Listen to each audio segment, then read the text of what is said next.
Buenas tardes a todos y mil gracias por acudir. Siempre es costoso acudir a un acto, uno tiene mil tareas de día, de tarde y venir casi, bueno, es de tarde aún aquí, aunque sea de noche, pero venir a un acto público es una muestra de cariño y de respeto que yo valoro mucho porque sé lo que cuesta salir. Bienvenidos también a este tercer acto que organiza el Instituto de Estudios Contemporáneos y Transculturals, que se creó a inicios de este año y en el que ya hemos participado pues, en un acto que organizamos en Madrid, en el espacio Ronda de Madrid, sobre Pasos para la Paz. Hemos realizado aquí dos de los diálogos, no me gusta llamarlo mesa redonda, sino algo más que tiene reminiscencias, no sé si a alguien se le ocurrirá, pero como sé que a una persona que hay en el público sí que se le ha ocurrido pensar en Platón a la hora de idear por qué demonios habíamos bautizado estos actos como diálogos.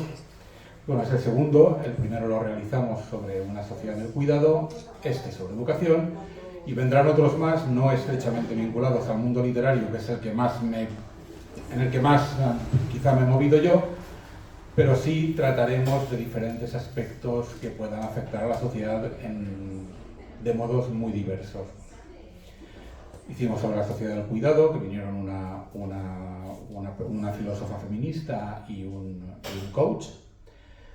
Hoy tenemos el de la educación, que creo que puede ser muy interesante porque nos pone ante el dilema de, como dice el título, ¿qué sentido tiene educar? ¿Para quién se educa? ¿A quién le corresponde educar? ¿Está la educación peor que ahora o estamos o es una queja que la educación está ahora peor que nunca, igual que han hecho todas las generaciones diciendo es que la juventud está imposible, y esto se viene repitiendo desde hace 2000 años y la juventud siempre ha estado imposible para las generaciones más mayores?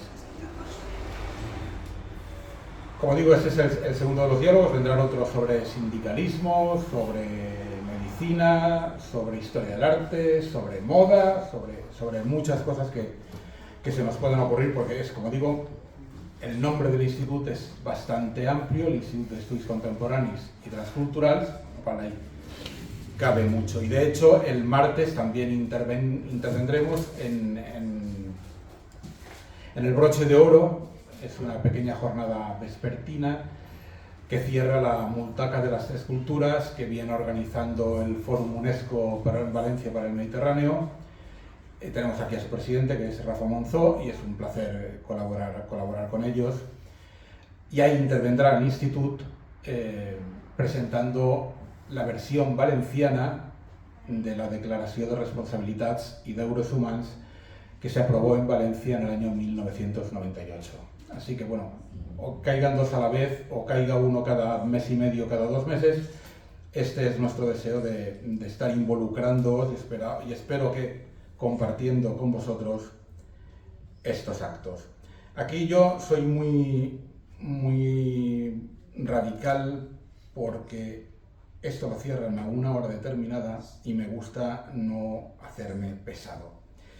Así que yo creo que estoy sacando los currícula, que es, quien no lo tenga podría verlo ahí, pero con las indicaciones que os he comentado de la educación en todos los sentidos, porque yo no he querido, les envié unas cuantas preguntas, los temas que se podrían tratar, pero son tantos y hay tan poco tiempo que quizá lo mejor es que tengan una intervención de unos 15-20 minutos, ya sé que 22 minutos, 15 o 20 minutos, y luego que el público entre directamente, que no solamente haya un debate aquí en la mesa, sino que creo que el tema es lo suficientemente candente, a pesar de que la educación sea eterna, y con personas dedicadas a ella, y yo creo que en la franja de edad más compleja que hay, que es la del bachillerato, la de la adolescencia, porque a los niños, pues bueno, a lo mejor se les puede tratar de una determinada manera, y cuando uno está en la facultad está porque da la gana y se va,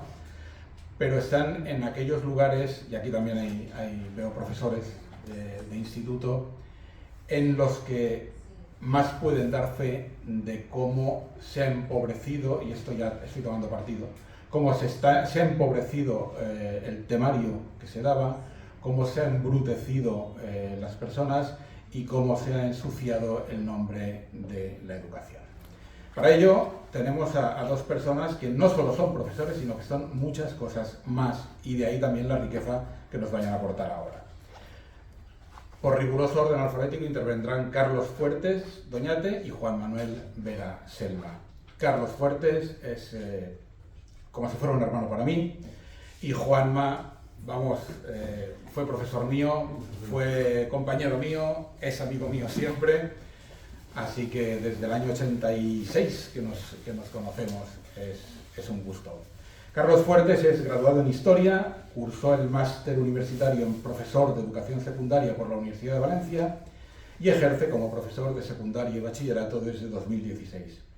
Pertenece al grupo de recreación histórica Aliger Ferrum, especializado en la didáctica vivencial de la historia, y es autor, ya aquí algunos diréis, no, si es que se te veía ya, de artículos centrados en el señoría de Albarracín durante los siglos XII y XIII.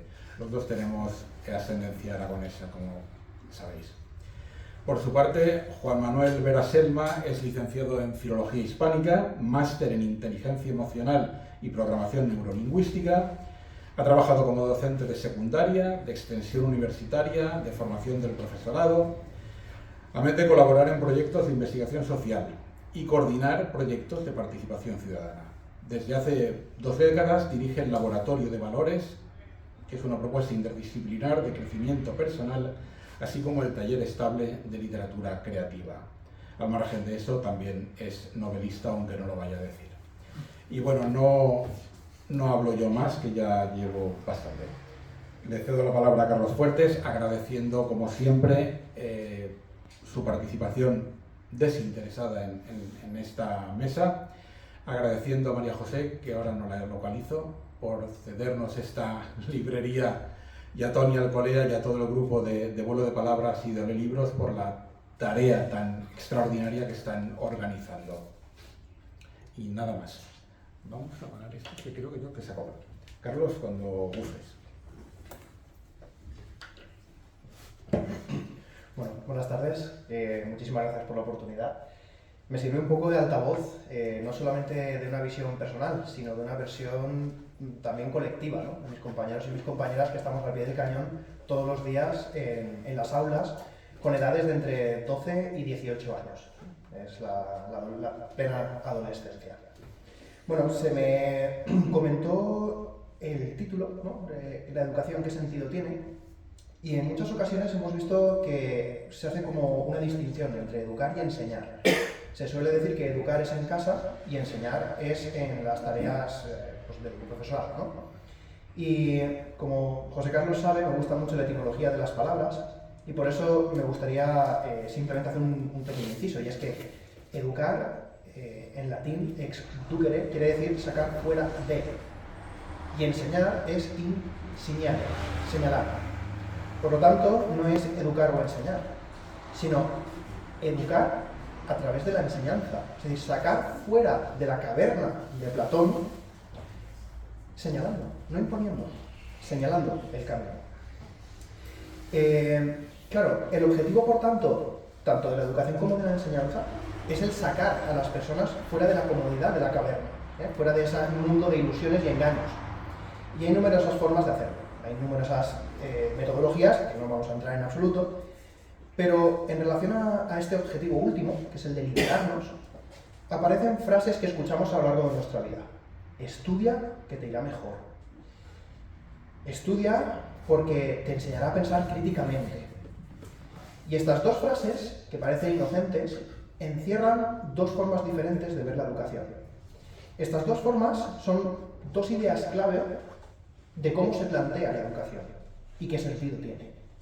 Y es que estas dos versiones son, por una parte, la instrucción para saber hacer cosas y, por otra parte, el estudio para saber cosas. Son dos cosas completamente diferentes. Y en esto vamos a entrar. ¿Cómo podemos entender la educación en estas dos vertientes? Bueno, en origen, la educación tiene como objetivo abrir la mente, abrir las fronteras personales de cada uno. Y me gustaba mucho una cosa que decía mi abuelo, y es que cuando él era pequeño, no, ni internet, ni libros en casa, desafortunadamente, pero dice que un día escuchó hablar del Polo Norte. Mi abuelo vivía en Teruel, en años 30, os podéis imaginar. Y decía que escuchó hablar del Polo Norte y los pingüinos. Y él no entendía. Entonces le preguntó al maestro. Y el maestro sacó un libro y le enseñó. Es decir, el maestro era la puerta para el conocimiento.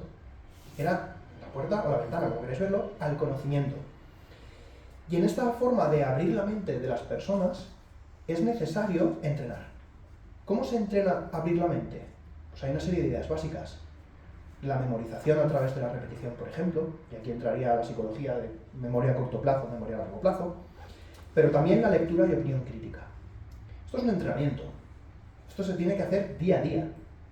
Y el objetivo último de esta versión es desarrollar a la persona en todo su potencial. Que no se quede encerradito en casa con lo poquito que tiene, sino que salga de la cueva y vea. Este es el objetivo último. ¿Por qué? Porque somos el único ser sobre la Tierra que tiene esa inquietud.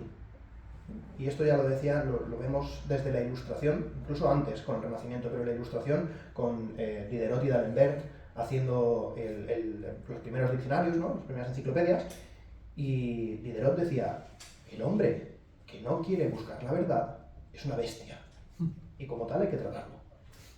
Eso es lo que decía un ilustrador. Frente a esta versión aparece una frase, ¿yo para qué quiero saber esto? ¿Para qué me sirve estudiar lo que estoy estudiando? Y ahí entra el utilitarismo. Esta es la segunda parte, ¿no? Esta es la otra versión de ver la educación. Y es que la educación entonces se ve como una herramienta, se ve como un instrumento de producción más, punto. Ya no hay un desarrollo personal y humano, es simplemente saber hacer cosas. Por tanto, me gustaría citar aquí a un filósofo que falleció recientemente, el año pasado, Nuccio Ordine, que dice, el título es muy sugerente de su libro, y lo recomiendo 1000 veces y 1000 veces más, la utilidad de lo inútil. Una defensa de la enseñanza, no como algo útil, algo que yo aprendo esto para poder aplicarlo, sino para ensanchar nuestra mente. Bueno, pues este utilitarismo ha llegado. ¿Y cómo ha llegado? Pues ahora, por ejemplo, a nosotros los profesores nos obligan a evaluar mediante competencias. Esta palabra, si la buscamos en la RAE, la competencia, es pericia, ¿no? Saber hacer algo, pero implica también rivalidad. Si yo soy competente, tú no eres tan competente. Entra en juego la rivalidad. Y este competir no lo vemos tanto a nivel personal, sino a nivel, vamos a decir, empresarial. Hay que competir. ¿Por qué menciono la palabra empresarial? Porque en España, quienes han hecho las leyes no son los gobiernos. Y esto no me lo estoy inventando. Es la COE. Fue la COE en los años 90 que empezó a hablar de estas competencias. Y los diferentes gobiernos las han ido introduciendo. La COE es la que desde hace unos años está haciendo que Europa invierta miles de millones de euros en la formación profesional y no tanto en bachillerato ni en la ESO. ¿Cuál es el objetivo entonces? No estamos formando a personas académicas, estamos formando profesionales, lo cual no es en absoluto algo negativo, pero tiene algo oscuro. Este evaluar por competencias se centra en no saber cosas, sino en saber hacer cosas. Lo importante no es que sepas hacer. Eso nos lo decían a nosotros en un seminario. Yo pensaba, bueno, pues en esa frase hay algo mal, porque saber hacer cosas implica saber. Si no sabes hacer cosas. Bueno, pues empiezan a aparecer nuevas metodologías en el trabajo. Empiezan a nosotros los profesores decirnos que las personas que dan clase de forma magistral, pues que ya son unas aburridas, unas anticuadas y que no llegan al alumnado. Y aparecen nuevas metodologías que supuestamente mitigarán el abandono escolar, que mitigarán las repeticiones, etc. Estas nuevas metodologías, fijaos, se llaman proyectos. Trabajar por proyectos. Vaya, como los proyectos empresariales. Sí, efectivamente. Aparecen como forma descafeinada de los proyectos otra cosa, que es los ámbitos. Es otra forma de trabajar. Y estos ámbitos, ¿sabéis en qué se basan? En que el profesor de historia tiene que dar castellano, valenciano e historia. O viceversa, un profesor de castellano tiene que dar la clase de valenciano, castellano e historia. ¿Esto qué es? Una bajada enorme de la calidad de la educación. Porque a una persona, yo porque soy de historia, pero a una persona de castellano le pregunta a un chiquillo, y profesora, ¿la momificación solamente existía en Egipto? Pues si la persona no sabe de historia, le dirá, sí cariño, solamente en Egipto. No, perdona, aquí hay una cosa transversal, la momificación es un rito que se lleva también en Mesoamérica, etcétera, etcétera, etcétera. Es decir, si a mí me preguntan por qué la paraula però se acentúa de forma oberta y no tancada, pues no tengo ni idea. Sé que se acentúa de forma abierta, pero no sé por qué. Es decir, mis respuestas no van a ser nunca tan completas como la de un especialista. Por tanto, esa educación empieza a descender. Empiezan estas nuevas metodologías, como decía, a presentarse como salvadoras del abandono escolar y de las repeticiones, y que nosotros tenemos que motivar. Lo curioso es que desde los años 90 que se están aplicando estas metodologías, el abandono escolar no se ha reducido. Si se ha reducido es de una forma insignificante. E igual que las repeticiones, que nos dicen que repetir no es correcto. Entonces aparece una nueva ley, la actual, la Ley Orgánica para la Mejora de la Calidad Educativa, que nos dice que repetir es de forma excepcional. Y por tanto, hay alumnos o alumnas que pasan de curso teniendo 10 asignaturas suspendidas. Por lo tanto, el curso siguiente tiene que cursar las 10 asignaturas del curso que están, más las 10 del anterior. Esa persona la estamos condenando. No le estamos dando otra oportunidad. Claro, con eso que han obtenido un descenso en el número de repeticiones. Ya está. Hemos mejorado la educación, ¿verdad? Bueno, esto entra totalmente en conflicto con el contexto social. Y esto nos lleva a una pantomima actual de la educación. ¿Y por qué digo pantomima? Porque los profesores nos sentimos como payasitos, en las que tenemos que hacer virguerías para que el alumno esté espabilado, esté contento. Por lo tanto, tenemos un descenso en el nivel de conocimientos, porque ya no se exige del alumnado tanto conocimiento. Pero es que además nos ayudan, digo la palabra ayudar, nos ayudan a que aprobemos más a los alumnos. Y si hay un número enorme de suspendidos por lo que sea, aparece el inspector y te dice, ¿por qué tantos suspendidos en tu centro? ¿No? Y además nos dice a nosotros que tenemos que motivar al alumnado. Y aquí Gregorio Luri tiene un libro que se llama La escuela no es un parque de atracciones. Una defensa un poco más tradicional. Este contexto social en el que nos movemos y en el que el alumnado no está acabando de responder bien ni a las antiguas exigencias ni casi a las nuevas, viene sobre todo por varias preguntas. ¿Cuál es el modelo de los adolescentes actualmente? El modelo de la adolescencia lo saca a través de Internet, YouTube, TikTok, ¿no? Instagram, Internet en general o la televisión. La cantidad de veces que estamos en clase y oímos frases que suenan en la tele. No sé si han visto, espero que no, La que se avecina. Hay un personaje que es Amador Rivas, que es lo más cateto que nos podemos encontrar. Eso lo tienen como modelo. Hoy el modelo no es saber cosas, eso está desfasado. Si a esto le añadimos que las familias se pasan la mayor parte del día trabajando y que casi no están con sus hijos, nos podemos imaginar que esta escasa conciliación laboral nos lleva a que no hay modelos tampoco en casa. ¿De dónde saca entonces el adolescente el modelo? Si en casa no tiene nadie. Y además tiene internet abierto. Nos podemos imaginar, ¿no? Tenemos que añadir otra cosa. Y es que la generación que viene va a ser de las pocas que, aun teniendo trabajo, no tiene asegurado que no esté en riesgo de pobreza.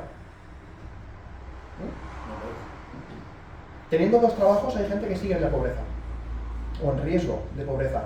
Por lo tanto, esta pérdida de poder adquisitivo nos hace pensar qué atractivo laboral tienen los alumnos. ¿Para qué quiero estudiar? ¿Para qué quiero saber cosas? Si al final no tengo asegurado nada. Bueno, pues a esto nos llevan las nuevas metodologías. A que el alumnado se piense que todo es gratis, que no tienen que esforzarse para conseguir las cosas y por tanto no se inculcan ni hábitos ni conocimientos. Y esta es la gran paradoja con la COE. La COE quiere tener alumnos, futuros trabajadores bien preparados, pero al mismo tiempo, cuando están formándose, nos dicen que no es necesario todo eso. La gran paradoja. Bueno, pues vamos a añadir un último factor, son las familias. Aunque está un poco con los hijos o con las hijas, aparece este factor de protección. Y en este caso calificaré de sobreprotección. Por ejemplo, casos reales. Familia delante de mía, es que su hijo salió de clase, abandonó la clase, porque no le dejé ir al baño, estaba prohibido. ¿No? Pues claro, es que se estaba meando. Ya, pero es que las normas dicen que es de forma excepcional, y yo no sé, ha tenido el patio, acaba de ver en el patio. Ya, pero bueno, es que no aguantaba. Digo, ya, pero es que en el proceso de salir me insultó. Sí, bueno, es que es su carácter. Ya, pero es que en el proceso de salir, insultarme, pegó un portazo. Sí, es que es muy nervioso. Justificación de todas las acciones del alumnado. ¿En qué queda esto? En que no hay consecuencias en casa. Las únicas consecuencias se aplican desde el centro. Y la máxima consecuencia que tiene un alumno o una alumna hoy en día es la expulsión del centro durante 2 semanas. Premio. No vienes al centro. Ole. Esto es lo máximo que nos permite la ley. Bueno, pues como no hay consecuencias, ¿qué es lo que estamos viendo? Un ambiente laboral bastante degradado para los docentes, que son el pilar fundamental de la educación. Voy a dar solamente pequeñas cifras, ¿vale? Solo un sindicato, el sindicato AMPE, podría hablar de otros, pero me extendí más de 22 minutos. Para 2024 recibe muchísimas solicitudes, de las cuales 69% están relacionadas con la ansiedad y el 13,4% depresión. De 770 reclamaciones que hacen al sindicato los profesores y las profesoras, 36,9% son por falsas acusaciones. ¿Saben lo que es eso? Hablando con un compañero del sindicato UGT, me dijo, tienes un compañero de tu gremio, de tu especialidad, que está en juicio. Porque en un examen, una alumna levantó la mano, el profesor se acercó, se apoyó en la mesa y con el codo le rozó. La alumna lo ha denunciado por acoso sexual. ¿Vale? Dice, va a ir a juicio, se va a librar. Dice, porque todo el mundo lo veía, que no nada, pero va a tener que ir a juicio, sí o sí. Y eso implica todo el desgaste emocional del docente y a ver las ganas que le quedarán a este docente de volver a dar clase. Por no hablar de cuando te dicen, necesito hablar contigo, a solas, ¿qué es lo que haces? Sabiendo esto. Siempre la puerta abierta, siempre algún testigo, siempre la sospecha y la espada de Damocles pendiendo. De estas 770 reclamaciones, 34% eran por faltas de respeto. Por no hablar de las agresiones. A mí me han agredido en un pasillo. A un compañero mío lo han empujado por las escaleras. A otro compañero mío le han hecho la zancadilla en las escaleras. Al compañero de mi mujer le partieron el pómulo y le han tenido que intervenir de urgencia porque se le formó un coágulo en el cerebro por no dejarle ir al baño. Estas cosas no salen en televisión, pero sí las saben los sindicatos. Y las están publicando poco a poco. Bueno, pues esto no es porque sí, un alumno no pega a un profesor porque sí, es porque estos adolescentes tienen necesidades. Y estas necesidades no son solamente económicas, son necesidades de estima, son necesidades psicológicas, emocionales, afectivas. Estos alumnos no tienen a nadie muchas veces en casa. ¿Y cómo se crían? Como hemos dicho. Son formas que tienen de estallar. Y esto es lo más doloroso de todo. No hay recursos, parece ser, para tratarles. Con decir que no hay recursos, lo que quiero decir es que, para que se hagan idea, por ley hay un orientador para 700 alumnos. Cuando realmente lo que tenemos es alrededor de un 15% de adolescentes autolesionándose. En mi centro lo estamos viendo con estadísticas abrumadoras. Cada año se autolesionan más y más. Autolesión quiere decir con cuchillas, cortándose en diferentes partes para que no les veas, etc. Un profesor o un psicólogo por 700 alumnos. Eso quiere decir que si el 15% de los alumnos se cumple, alrededor de 100 alumnos van a necesitar tu ayuda. Un psicólogo para 100 es imposible. ¿Qué es lo que hace entonces el gobierno? Formaciones al profesorado. Son parches que te van haciendo. Y tienes 60 horas de formación para saber tratar la ansiedad en los alumnos. No, disculpe, esta persona lo que necesita es un psicólogo, no un profesor formado con 60 horas que no tiene ni idea y que bastante tendrá probablemente con poner en gestión sus emociones. Bueno, pues para ir concluyendo, la Fundación Nacional para el Estudio de los Adolescentes en Riesgo, para 2012, dice que tuvo 70 llamadas por autolesiones. 2012, 70 llamadas. 2022, 3.243 llamadas. Y vamos increciendo. Bueno, pues a modo de conclusión, y para no extenderme mucho más, sí que me gustaría hacer una pequeña recapitulación. Y es que en un mundo en el que la conciliación laboral no existe y hay una desestructuración familiar en muchos sentidos, tenemos un aumento de la problemática. No hay recursos por parte del Estado para intentar tapar eso y entonces ponen parches. El profesorado es el que se tiene que formar con unas horitas para intentar solventar los asuntos emocionales de un alumno o una alumna. En un mundo en el que la educación está dirigida por la COE, es decir, economía pura y dura, números, ¿qué es lo que tenemos? Pues soluciones tan pintorescas como que hoy, Quiero decir, este curso lo hemos visto, en Madrid ya lo están poniendo en marcha. La COE ha dicho que para reducir el fracaso escolar lo que hay que hacer es aumentar el número de horas en el instituto. A un alumno que tiene muy claro desde los 14 años que no quiere estudiar, dile que va a tener que estar más horas todavía en el instituto. O como ya se está hablando de estirar la educación obligatoria hasta los 18 años, no hasta los 16. Esto es del todo inviable para cualquier profesor que ha pisado el aula día a día. Bueno, pues es una visión utilitaria la de la COE. Hay que saber hacer cosas y punto. Yo quiero tener trabajadores que sepan apretar un botón y que no sepan de sindicatos o de revoluciones francesas. Esto lo compra muy fácil el alumnado. Es muy fácil. Yo que no tengo que estudiar, compro. Yo quiero eso, no tener que estudiar. Claro, pues entonces no vas a saber lo que son los derechos laborales, ni cómo se consiguieron, ni por qué trabajas 8 horas en vez de 14. En un mundo en el que las leyes educativas no tienen consenso, sino que cada vez que llega un partido hace una ley nueva sin preguntar a los profesores y a las profesoras, y donde las nuevas metodologías que se introducen no están aseguradas, no están testadas, no hay prácticamente estudios que garanticen que la flipped classroom, en la que el profesor ya no da la clase, sino que es el alumno que se la prepara previamente, etcétera. Todas estas cosas, o por no poner un caso más sangrante, las pantallas.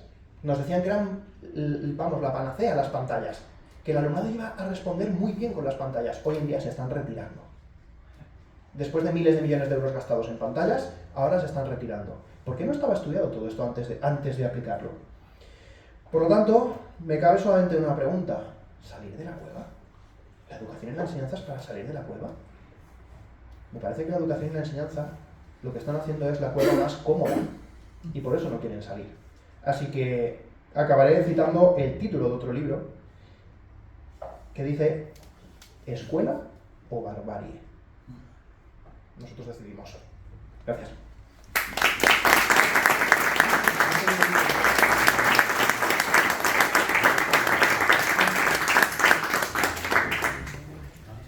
He cometido el error de presentarlos antes a los dos a la vez, pero bueno. Bueno, buenas tardes. Después de, sinceramente, una ponencia tan estructurada, creo que voy a hacer el ridículo, pero trataré de salvar la situación con honor. No, lo primero que debo decir, me ha encantado y ratifico punto por punto lo que ha hecho mi compañero, punto por punto. Por eso cuando él más o menos antes estaba diciendo su guión, digo, ¿y si me quedo yo entre el público? Digo, no, francamente, estoy de acuerdo en todo, lo ha retratado tal cual. No hay catastrofismo, ni hay alarmismo, ni hay... Ha tratado la realidad. Yo, como soy un poco caótico, pues tenía aquí notas sueltas, no tengo estructura ninguna, pero me voy a coger a algo que me parece que es fundamental y que de alguna manera también era el leitmotiv de su intervención, ¿no? Que es el fomento de la ignorancia, simple y llanamente, para que nos vamos a engañar, ¿no? Hay un proyecto, igual que hubo en el siglo XVIII, un proyecto ilustrado, ¿no? de sacar de la ignorancia al pueblo llano, para hacerlo dueño de su destino, pues ahora mismo hay un proyecto de fomento de la ignorancia, que funciona a las mil maravillas, porque es que eso sí que está estructurado. Mi charla no, eso sí que está estructurado. Partiré de una anécdota, simplemente. En la recta final de mi vida laboral me encuentro hace un año con que por primera vez en mi vida el padre de una alumna con una reclamación contra mí en inspección educativa en consellería. Claro, lo que no se esperaba este hombre es que yo a mi vez le iba a poner a él una reclamación por acoso, ¿no? Y total que el inspector me llamó divertidísimo, pero hombre, esto no lo había hecho ningún profesor. Digo, pues ya va siendo hora. Digo, los profesores son muy buena gente en su mayoría, no nos engañemos, ¿no? Y están ahí aguantando el chaparrón que ha descrito muy bien mi compañero, ¿no? Esas adversas condiciones a su trabajo, que es tan importante. Y me viene un padre con que es que yo no estoy de acuerdo con el trabajo que le ha puesto a mi hija, sobre una lectura, por cierto, porque me parece muy complicado y mi hija va muy estresada. yo digo, bueno, eso podemos discutirlo, ¿no? Es que mi hija vino angustiada el otro día, es que el profesor, tal, no sé qué, y digo, ¿qué hace tu hija? ¿No? Y como suele pasar, ¿no? Pues ante nosotros la adolescente se expresó en términos mucho más pacíficos que la explosión adolescente cuando llegó a casa. Papá, es que no puedo, ya no me ponen este trabajo. Y el padre hiperprotector, padres helicópteros los llaman ahora, no sé si habéis oído la expresión, ¿no? Porque están ahí planeando todo el día alrededor de los hijos en lo menos interesante, no lo interesante que es el fomento del estudio, del afecto, de las relaciones sociales, no. Los padres están ahí, también se ha dicho ya, hiperprotegiendo, ¿no? Hiperprotegiendo. Y en ese sentido, los docentes somos enemigos a lo que hay que mantener a raya, porque a ver qué le haces a mi hijo. Yo les pregunto cuando me dicen que sus hijos están estresados, le digo, ¿a qué hora se pone a estudiar tu hijo? Digo, ¿cuántas actividades extraescolares hace? Ah, es que le encanta el patinaje, le encanta no sé qué, le encanta el humo, le encanta... En fin, me salen palabras que no hay que pronunciar en un acto público, ¿no? Y yo le digo, bueno, pues establece prioridades en el hogar y que las actividades extraescolares vengan después, no antes. O por lo menos eso me enseñó mi padre. Tú quieres divertirte, vale, haz los deberes y te vas. Y funcionaba, porque yo hacía los deberes, pero marcialmente, con la única motivación de largarme a la calle con los amigos, pero funcionaba. ¿De acuerdo? Entonces ahora los padres los apuntan a 40.000 cosas, ¿no? Porque también es una forma, también se ha mencionado, ya que no pueden o quieren hacerse cargo de ellos, porque aquí tenemos dos problemas. Uno es que el mundo laboral absorbe el tiempo familiar y deja a los muchachos descuidados, y la otra es que como los adultos se sienten esclavos de su trabajo, en el que han sido educados a su vez en el consumo, no con tanta finura como son educados sus hijos, pero muchos también, no hay que olvidar qué edad tienen los padres de nuestros alumnos, son jóvenes, hay gente que muchos se han educado con los Gran Hermano. Entonces, claro, todo lo que sea estudiar es estresante, todo lo que sea aprender es estresante, ¿vale? Como estamos en una librería, pues hay que seguir citando libros, aunque estos creo que están ya descatalogados, por desgracia. Hay dos libros que he recomendado mucho durante los años que me he dedicado a la formación del profesorado. Uno es de Carl Moren, Los 7 saberes necesarios para la educación del futuro, que fue un libro para cerrar un proyecto de la UNESCO titulado Educación para un futuro sostenible. Este libro es del año 1999, pero como todos los ensayos visionarios, es de tremenda actualidad, y lo que más me aterra va a ser más actual cuanto más tiempo pase, por el camino que seguimos. Y el otro libro es de un filósofo francés, Jean-Claude Michéa, por las mismas fechas, La escuela de la ignorancia. Es que más claro no se puede decir, la escuela de la ignorancia, el fomento de la ignorancia. Aquí las normas educativas las dicta la COE.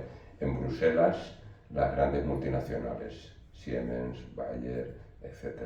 Porque lo que quieren es consumidores, no gente que piense, no gente que sea crítica con el sistema, no gente que sea libre de elegir el modelo de vida que quiere, porque como también se ha dicho aquí, no hay otro modelo ya más que ese, el embrutecimiento. El embrutecimiento a partir, en primer lugar, con la ignorante colaboración de los padres, pero por ignorante no disculpable. Con esto de las actividades extraescolares. Hoy estamos en la pedagogía, y ya os he avisado que no iba a ser muy estructurado. Me iré aquí, coger una pera, una manzana, un limón, a ver qué Macedonia sale de aquí, ¿no?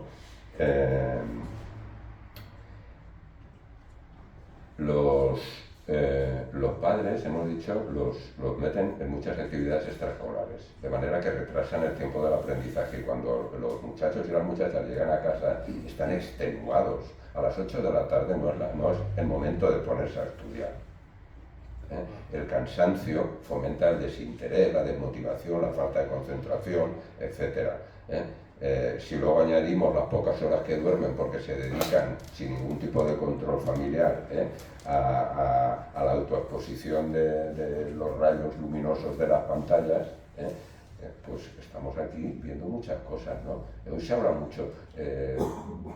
El 60% de mis alumnos adolescentes están en tratamiento psiquiátrico y se están tomando medicamentos para algo, para el estrés, para los ataques de pánico. Perdón, es que mi hijo esta semana no ha ido porque le daba pánico salir de casa, por si le pasaba algo. Digo, caray, pues si viviera en Kosovo, no te quiero contar.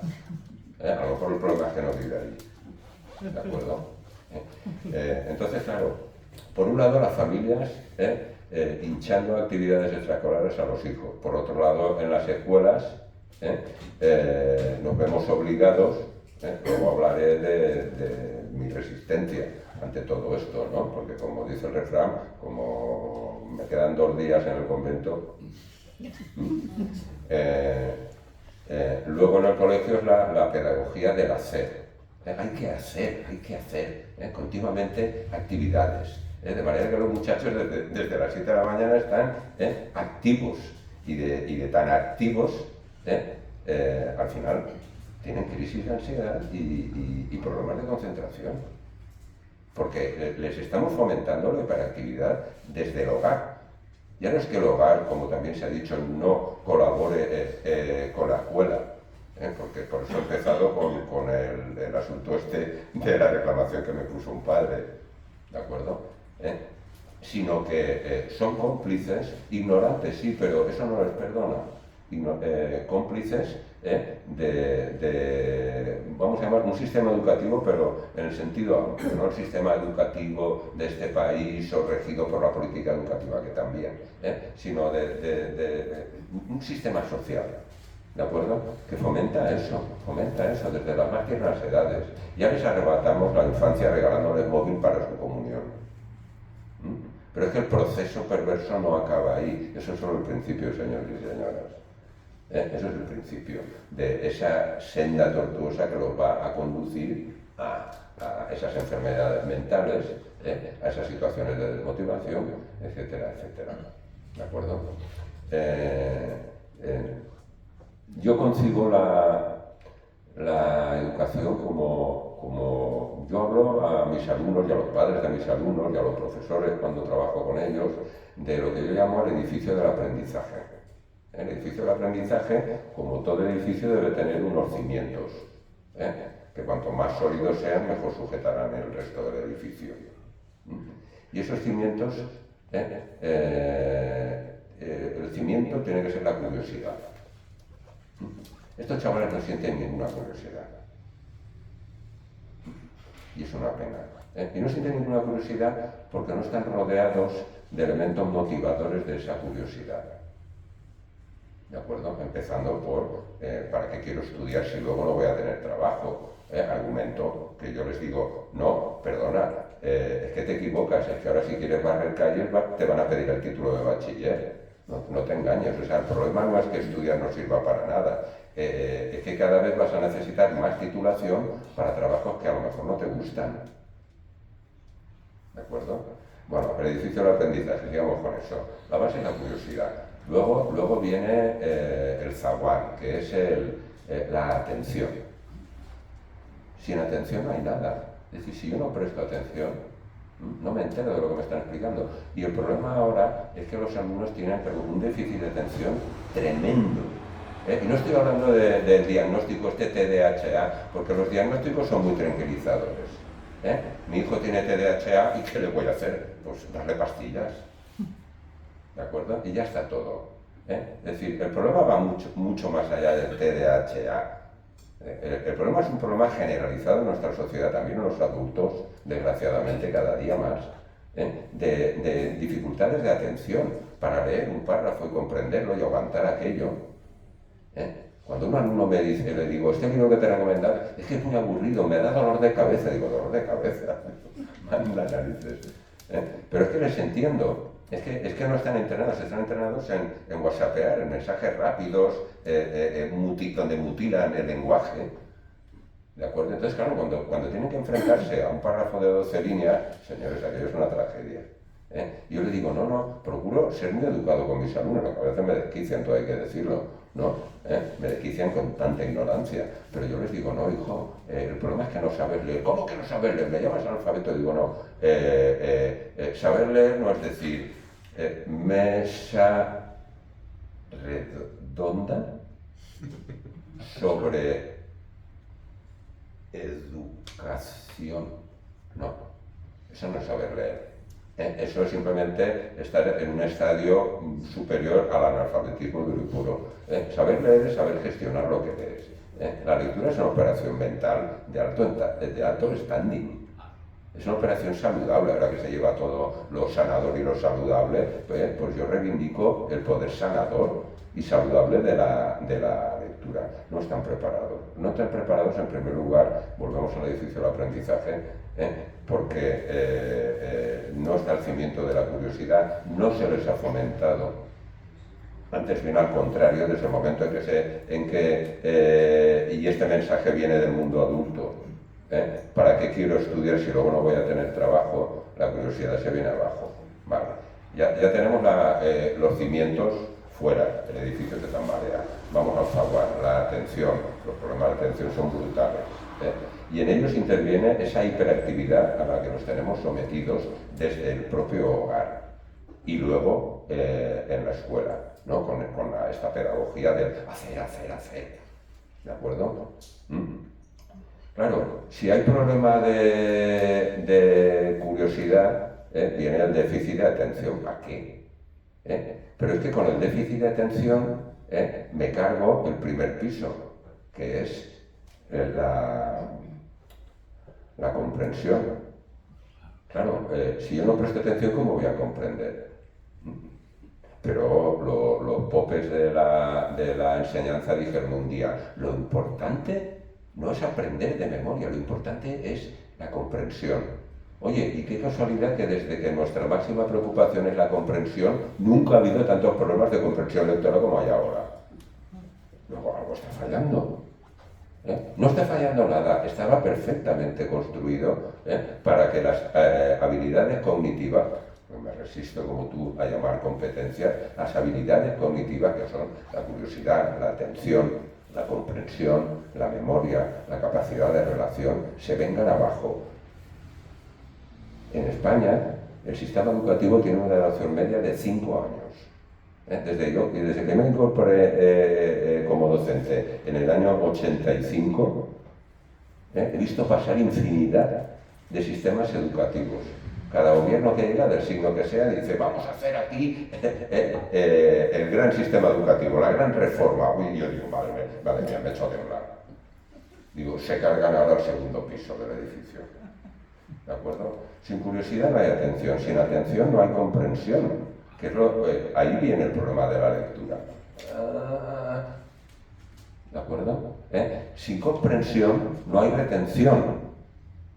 Yo no soy defensor de esa enseñanza, aunque tampoco he hecho pestes de ella, de la que yo fui objeto, donde aprendíamos de memoria. A veces quedo con los amigos, con mis amigos del colegio, y nos reímos porque aún sabemos de memoria un montón de cosas. Igual que mi padre se sabía toda la sucesión de reyes y godos, y yo decía, ¿y para qué le sirve eso a mi padre? Ahora lo entiendo.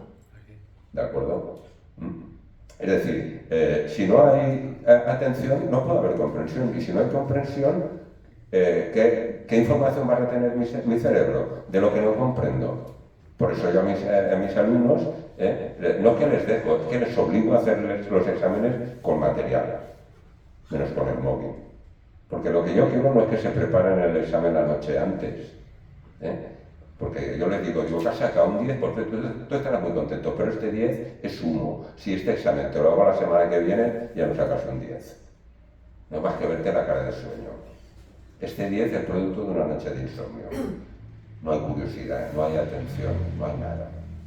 ¿De acuerdo? Y entonces yo lo que trato de fomentar en contra de todo este sistema educativo que me dice, no, lo que tienes que trabajar es con competencias y hacer programaciones de 60 folios. Yo no hago nada de esto, señores y señoras. Yo no hago nada de esto. Y nadie me ha penalizado, al contrario, muchos compañeros me dicen, ¿qué huevos tienes, con perdón? Yo digo, y sin anagrams. Faltaría más, hombre, que me someta yo ahora, a estas alturas, a participar de ese asesinato colectivo. Yo me niego. Y que vengan padres y se quejen de mí. Solo ha sido este caso. Pero es que estoy preparado, no me importa. Tengo argumentos. ¿De acuerdo? Cuando no hay curiosidad, no hay atención. Cuando no hay atención, no hay comprensión. Cuando no hay comprensión, no hay retención. Y si no tengo conocimientos por ahí, ¿qué voy a relacionar? Que es ya, para mí, la quinta esencia de las habilidades cognitivas, la capacidad, fruto de aquella curiosidad de relacionar la filosofía con las matemáticas, con la cocina, con... Nada. Y yo esto lo explico a mis alumnos, les digo, a ver, si tú compras 5 kilos de naranjas y no llevas malla ni bolsa, ¿cómo los llevas a casa? Se te van cayendo. Eso pasa con los conocimientos ahora. La capacidad de relacionar fruto del resto de habilidades cognitivas es la malla que permite llevar los 5 kilos de naranja sujeto.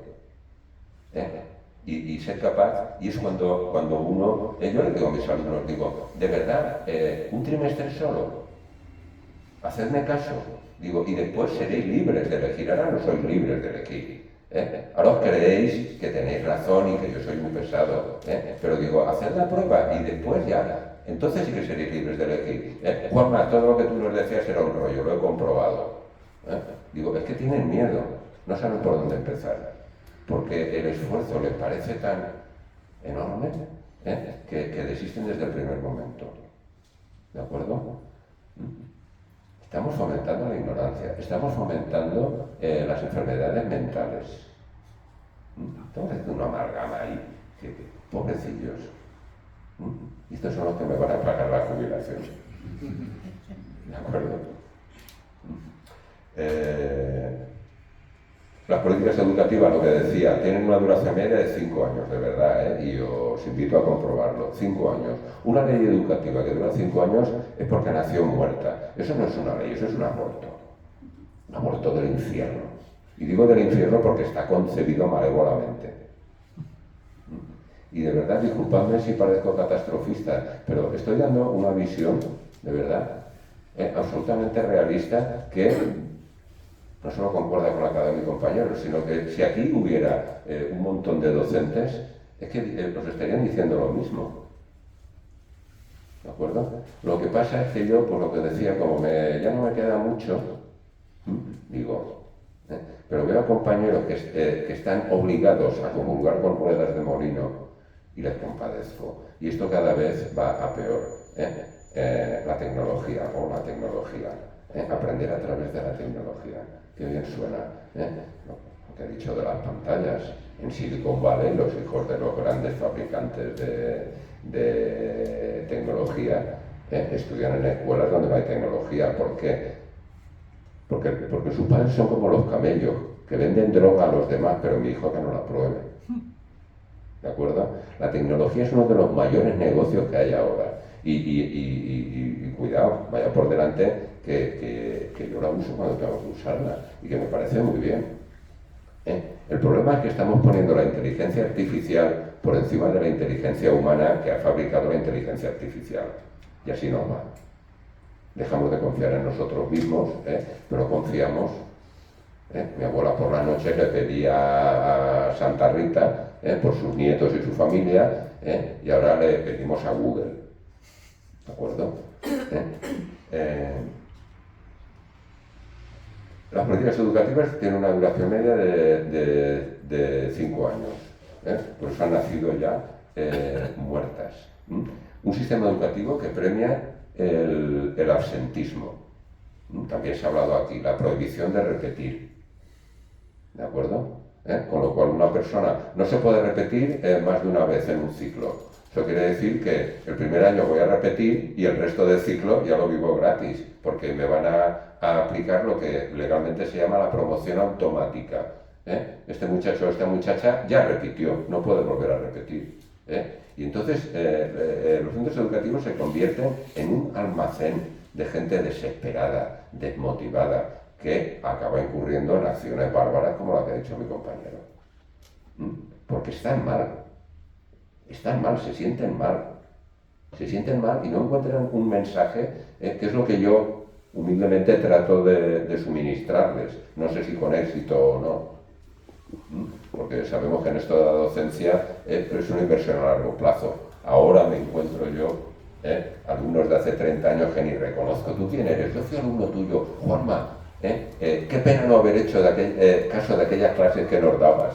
Yo digo, pues teniendo en cuenta la diferencia de edad que tengo con mis alumnos actuales, cuando estos vengan a decirme algo, yo ya no estaré por la calle.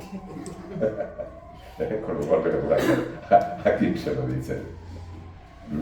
Estamos fomentando la ignorancia, estamos premiando y fomentando la desmotivación, estamos castigando el esfuerzo y estamos desmotivando a ese pequeño y selecto grupo de estudiantes que sí tienen interés.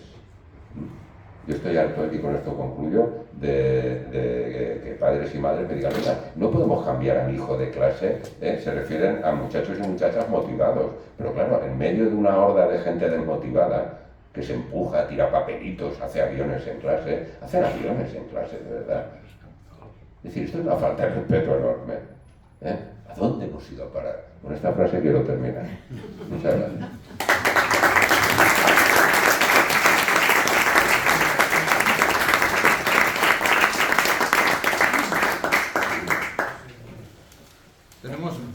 Tenemos 20 minutos para que, me imagino que alguien quiera decir algo. Aquí muchos colegas vuestros. A mí me gustaría contar una anécdota. El escritor Carlos de Angulo, que ya falleció, que era de Navajas, del Alto Palancia, fue compañero de vida de Jean Chalon, el escritor francés, autor de numerosas biografías y de novelas. Y estaban hablando de unos sobrinos. Y Carlos, que tenía mucha gracia, dice, estaban hablando de lo mal, del poco interés, de la poca curiosidad, y decía, es que no hay nada que no ignoren. Claro, te chocó tanto aquello que cada vez que puedo lo repito porque me parece una frase magistral para redondear lo que es esa falta de inquietud y esa falta de interés. Así que están abiertos el turno de preguntas. Yo me gustaría, felicitaros porque es una ponencia absolutamente demoledora. A veces dan ganas de salir corriendo y no parar hasta la frontera. Entonces, está claro que se está inoculando a la sociedad gente